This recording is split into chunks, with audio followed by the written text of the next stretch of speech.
నరం లేని నేలకి ఏమైనా మాట్లాడుతుంది. మన ఇష్టం భారతదేశాన్ని ద్వేషించడం, దూషించడం, సెక్యులరిజం పేరుతో పనికిమాలినటువంటి ఉపన్యాసాలు ఇవ్వడంలో నిష్ణాతులైనటువంటి వాళ్ళు మేధావులుగా కనబడేటటువంటి ఈ మేధావులు తీసుకొచ్చేటువంటి ఒక విచిత్రమైన ప్రశ్న. యూసీసీ యూనిఫామ్ సివిల్ కోడ్ ఇప్పుడు తీసుకొచ్చారు. దాంట్లో ఏమని తీసుకొచ్చారు?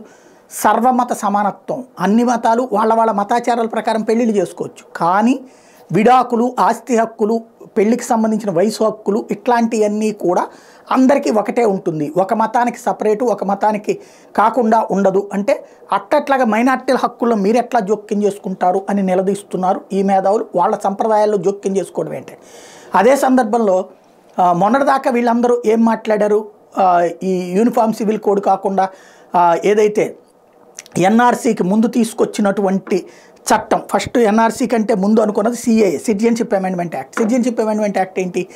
బంగ్లాదేశు, ఆఫ్ఘనిస్తాను, పాకిస్తానుల్లో ఉన్నటువంటి భారతీయ మూలాలు ఉన్నటువంటి హిందువులు, బౌద్ధులు, జైనులు, సిక్కులు అక్కడ మతపరమైన వివక్షకు గురయ్యి అణచివేతకు గురైతే వాళ్ళని ఈ దేశంలోకి వచ్చాక వాళ్ళకి ఇక్కడ 5 సంవత్సరాల్లోనే పౌరసత్వం ఇచ్చి ఇక్కడ బ్రతకడానికి అవకాశం కల్పించేటటువంటి అప్పుడేమన్నారు?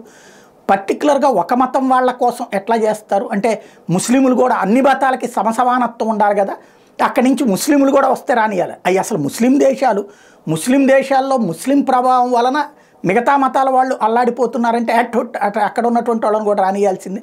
ఇందులో మత వివక్ష ఏంటన్నారు. ఇప్పుడేమో వాళ్ళ మతం పట్ల అట్లా లేకపోతే ఎట్లా అంటున్నారు. అంటే వీళ్ళకి ఇక్కడ కావాల్సింది ఈ దేశం పట్ల ద్వేషం, ఎప్పుడు ఈ దేశం నాశనం అవుతూ ఉండాలి, చైనా వాడి చెప్పు చేతల్లో బ్రతకాలి, లేకపోతే అమెరికా వాడు హీరోలాగా బ్రతకాలి, భారతదేశం స్వతహాగా ఎదగకూడదు. ఇక్కడున్న ప్రజల మధ్యన విభేదాలు సృష్టించేటువంటి నీచ నికృష్ట దరిద్రులు మేధావుల ముసుగులో మన ముందు కనబడతా ఉంటారు. ఈ రెండింటినీ ఆలోచిస్తాయి యూసీసీ లేదంటే సిఏఏ. ఈ 2 విషయాల్లో వీళ్ళు మాట్లాడినటువంటి మాటల్లో ఉన్నటువంటి ద్వంద్వార్థాన్ని కనుక మనం గుర్తించగలిగితే వీళ్ళు మేధావుల ముసుగులో ఉండేటువంటి మూర్ఖులు, సామాజిక ద్రోహులు అని గుర్తుపెట్టుకోవాల్సి ఉంది.